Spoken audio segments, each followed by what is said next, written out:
99 FM, your inspiration station, 7:30. Yeah, it's that time of the morning, time for your Royal Hustler. It's brought to you by NAMDEB. This is why I love doing the morning shows sometimes, because I get to meet all these amazing people on this very segment. And today is, of course, no different. This morning on Royal Hustlers, we're joined by Mariane Akwenye, who's an award-winning businesswoman and Namibia's first black female commercial pilot, here on The Ignition on Royal Hustlers. Good morning, Mariane, and thank you for joining us here on The Ignition. Good morning. Wow, what an introduction. How are you? I'm yes, good, I have to good. do that because it's amazing. It's amazing. Thank you. I'm so honored to be able to talk to you and learn a bit more about where it all began for you. Of course, starting with what kind of childhood you had when you were younger. I would say I had a typical childhood. Of course, any child, if you ask them, they would think that their childhood is just amazing.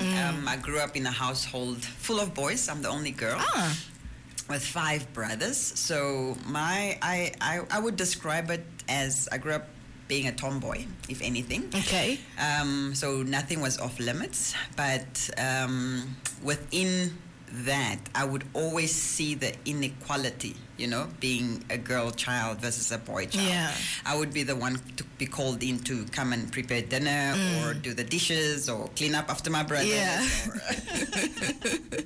So I think that shaped me in a way. Yeah. And brought out the rebellious sort of streak within me. And later on, when I had to decide onto what to do, I think it was really a career that I chose that I could do anything. Yeah. Yes. Like my brothers. No, I'm not just a girl. I can fly planes. Yeah. yes. So, I love that. I think, but growing up, typical jumping fences, playing football with only your panty in the streets with the boys. Yeah, I can relate. It was fun. We still had the freedom to get lost in the location, as you called it, and play around. Go to different neighborhoods, and as soon as the sun was setting, you had to be in the house. Yeah, to make your way back home. So that was my childhood. Sounds so much fun. I can imagine that you probably had like a lot of dreams growing up. But what was your biggest dream when you were growing up? I think my biggest dream, because the exposure wasn't that great in terms of different careers and things like that. So growing up, you look at your teachers, your pastors, your people who had sort of status within the community. Yeah. That's what you had as reference point. So my dreams, I think if I have to put it in a nutshell, was really to get, equality, especially for the girl child. Yeah. If I really have to think about it, it was more that. And that was very evident in my way of trying to upgrade the girl growing up. Yeah. I would take her along and say, no, we can do this, let's do that, let's do this. So I didn't know how to, I couldn't put it in words then, but I think that is it. It was really to bring the girl child in my own way, to say, hey, you can do anything you want. And anything you put your mind to. Exactly. Yeah. And so that, I would say in a nutshell, was my dream. And even as a pilot, that was not really a dream. It sort of different events put myself onto that path. Yeah. Great guidance teacher back then who asked the normal question, what do you want to become? Come, all of you say something.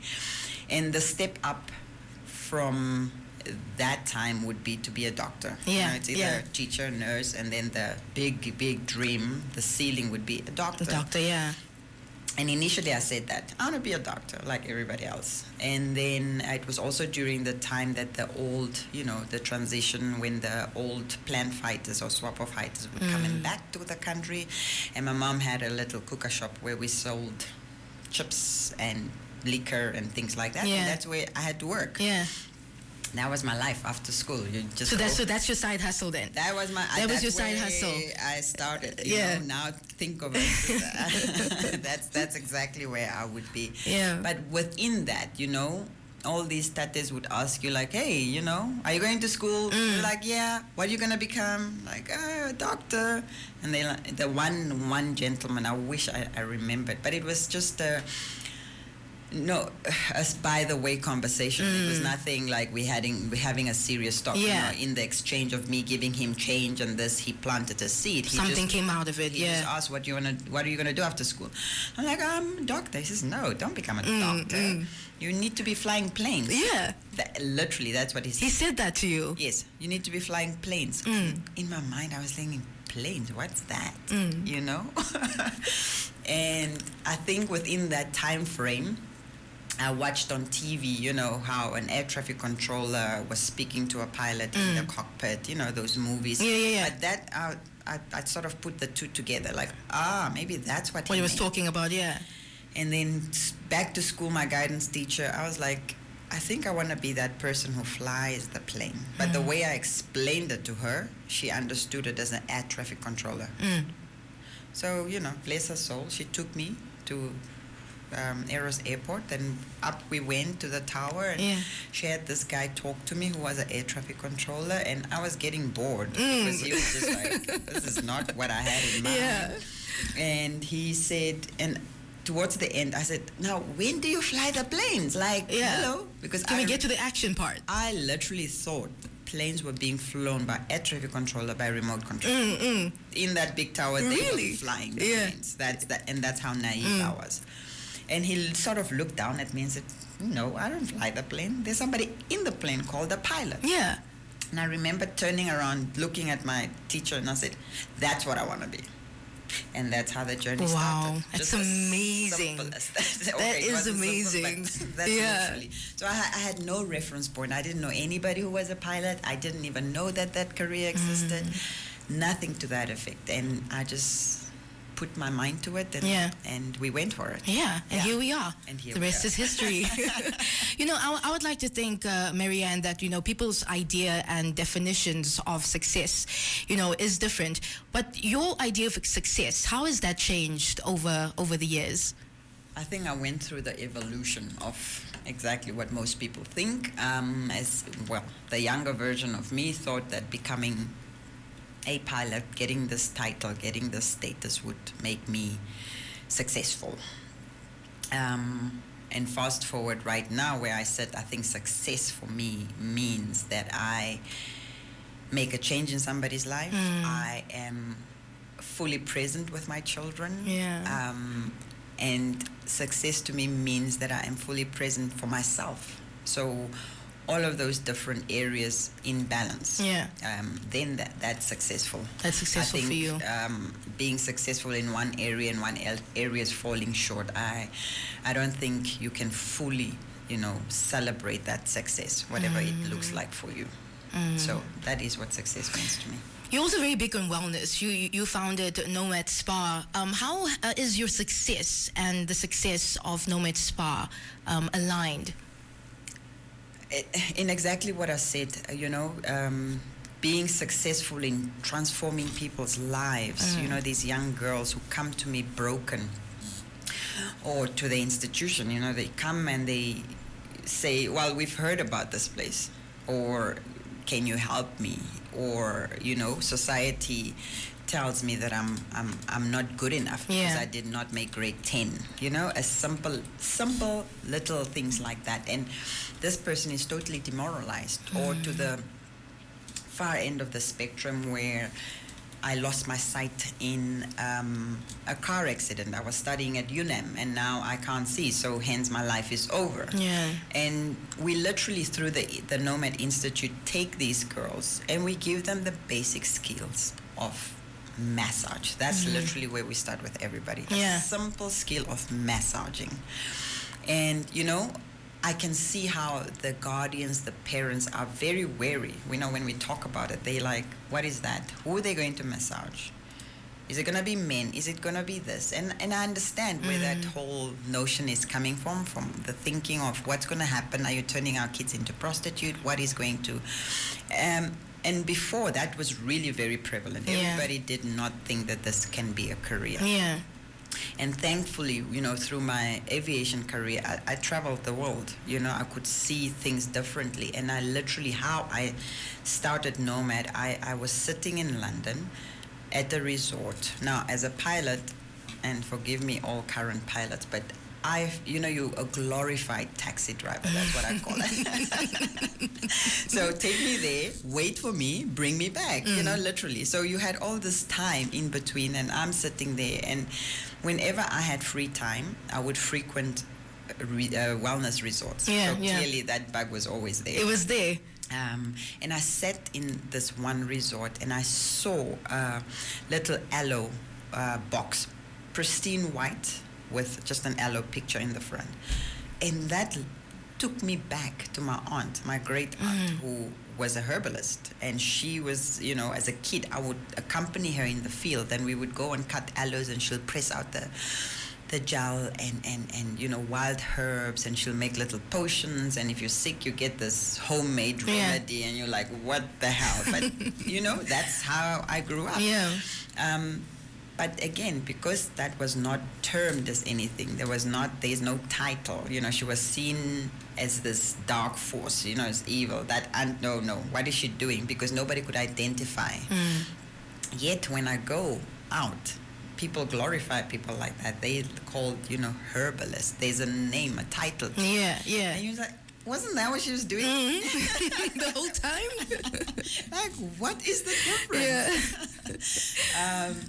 Yeah. And I don't blame, I don't blame anybody. It's just we have to evolve ourselves and see for ourselves. And that made me realize, but hang on. So here is, because it's in a nice bottle packaging, is very important, it can stand in this high-end spa and be sold, and people believe whatever is in there. Yeah. Yet here we have this indigenous knowledge. She was not educated, but she knew that plant has these healing powers, has X factor. But because she puts it in old, recycled jars of whatever, whatever jam we finish, she'll clean that, sterilize it, and put it in there. It obviously doesn't look appealing. You don't know what the hell is going on, and you're wary of it. And then the next step was to look at the therapist. You look at these Asian girls and whatever, and what they're doing, you literally think, but isn't that what I get told to do, Yeah. When uncle comes from wherever, grandma feels sick, and she says, I'm going to step on her back. I remember that. Yeah. You're like, hang on, you've got a name for this? But you're literally stepping on my back like I used to step on my grandma's back. And then she would, especially my grandma would say, you'll step on the back, and as a kid, you're kind of excited, but after a while, you're like, really? It's getting, And then she would say, you know what, okay, before you go off and run off and go play, stand there in the corner and kick it out. Then you kick it out. But now I understand, it's like, okay, so that energy doesn't transfer to me and get stuck in me. It's always moving. Yeah. So kick it out. I was like, that's so rudimentary, but that makes so much sense. Yeah. So there's so much wisdom in our traditions. But anyway, so I sat there and I thought, wow, this is it? Like, literally. That's all there is to it, yeah. This is it. So coming back and trying to paint that picture, have these young people see what I've seen. And for me, it was as simple as, you don't know that you're sitting with gold in your hands, in your own natural skills. Yeah. Because if you just, upskill it or package it in a way, you can go to the world. The world is your oyster. Yeah. You don't have to be a pilot like me. You don't have to do what I'm doing. But what I've seen is what can take you out of this predicament. So that's literally how it started. Yeah, that's how it started. And where do you see, because I mean, you have this amazing, I wouldn't call it a platform, but let this amazing place that you have. Where do you see it in the next 5 years? What do you envision it being in the next 5 years? That vision scares me, actually. But what I see is that we take this concept of African wellness out to the world. And it literally starts with that young girl. Yeah. So if I can take you through the timelines, it's taking this young girl who's coming from Okanya Park, living in a shack, failed grade 10 because of didn't finish school, I was pregnant, whatever the case may be. The boy child is continuing. There's no real effect on this child, on the boy child. And because of her age probably, or because of, mature age, she cannot go back to school. Yeah. She tries NAMCOL here and there, 2 years, whatever. It still doesn't work. And now what? Either I go and become a cashier at one of the supermarkets, or I make a decision based on survival by taking a boyfriend because I need to survive, or whatever the case is, and so forth. So it's taking that young girl, honing in on her natural talent, which is a natural skill, and with that skill, we then put her in a setting that she can make or earn an income from it. So that means she can work either at Nomad Spa, at any wellness establishments. We've before COVID, of course, we had up to 9 lodges where we would place these girls. And that was so perfect, because what happens is you are taken out of your environment and you are now at this lodge that is high-end, meeting international guests. Yeah. And it boosts their confidence. All of a sudden, this high-powered person on the other end is coming to you as the expert. Yes, You know yes. what you're doing. And it's so empowering to see when these girls come back. It's just amazing, the confidence. Now I'm worthy of something. Now I can dream bigger because I've seen, I've experienced what that means to be in control. Yeah. And I can dream. It's possible. It's possible. So that is the trajectory. So we've been speaking to international sort of people within the wellness scope and trying to go into agreements of placing these girls, Again, for me, my heart lies in the training, because once we train, I make a commitment to you that this training will change your life. Yeah. So I don't sit idle and say, okay, but you've got your certificate, go on the street or whatever it is. What wakes me up in the morning is that, where can I place you? Yeah. How can I make your life easier to get into the industry? Because, of course, the industry has set rules that were there before. Yeah. A girl like that was never, ever going to make it into the industry, because just certain criteria that you have not complied to. You haven't finished grade 12, you haven't done this, you haven't done that. And back then, if you wanted to be a cosmetologist, a beautician, you had to go through first year of training would be, in the olden day technicons, which were also, first year would be you, a first year doctor, a first year dentist, a first year physiotherapist. All of these people would be in one class. And now in hindsight, I understand why it's so hard to get in. You're thinking about a beautician, why? But you're studying the human body. So you have to anatomy, understand, physiology. So all of these guys also needs to understand that before you venture off in your second year to go and do whatever it is that you're going to study. So I understood that. But looking around the world, people, countries like Australia, England, they have worked around it, where they now have vocational trainings where these girls can learn. And basically, you're just learning the other way. Instead of book heavy, you're more practical heavy. And eventually, when you all go and start working, this one studied at that technical or that beauty college or wherever, you're all together and you're all doing the same thing. It's just a method of teaching. So my idea is that we are already the only vocational training beauty school in the country, but there is nothing stopping these girls from going further and further. So that is where I want to see it next, in the next 5 years. Yeah. These girls are revered. In fact, once you have trained at the Nomad Institute, people are fighting to come and train here, because we are just simply, our method of teaching is out of this world. It's extraordinary. Yeah. Yeah, why not? Why not? Mariane, because of time, I would love to continue talking to you and just learn more and listen to what you have to say, because it's so insightful. But how do you feel about the future of Namibia? Are you hopeful for the future of Namibia? Oh, I'm so hopeful. I am really hopeful. And it's very scary to be hopeful in these times when we're reading the headlines as they are. But I really believe without hope, there is no future. If you are not hopeful, then what's the point? You wake up and think, what's the point? Yeah. I think as Namibians, we have to dig deep. People my age or youngsters coming up, we have generations coming after us. we might have faltered this current generation, Yeah. but we need to make strides and make ways that are going to help the next generations come through. So for me, that is where the hope lies. And it doesn't mean you have to go and change the world. I always say, change where you are Yeah. a little bit. And as a collective, we are going to change the Yeah. world. Take your domestic worker that's helping you in the house. Have that 5 minutes and ask her, what are your dreams? Simple, right? Yeah, it is. It's really a really great conversation to have with other people, just to, to see their hope in their future. In their future. Yeah. And say, let me help you get a driver's license. Yeah. The simple step. Very simple. And it all it takes is taking that first step. Exactly. Yeah. And if we all start thinking that way, Yeah. imagine the change we will be making as Namibians. Beautiful. Wow. All right. So like I say, this is why I love being on The Ignition, because I get to meet all these amazing people. And today I got to meet another amazing person, Mariane Akwenye. Thank you so much for coming through on 99 FM and telling us your story. Awesome. And it was so insightful, like I said. And I wish we could talk for long, another 10 minutes. But thank you so much again for making time to come share your story You're with us. most welcome. Thank you for having me. It's a pleasure. That is your Royal Hustler here on The Ignition for this 26th of January 2021. We get back to the music, and then right after that, your news trend for this hour. It is Chris Wayne. Don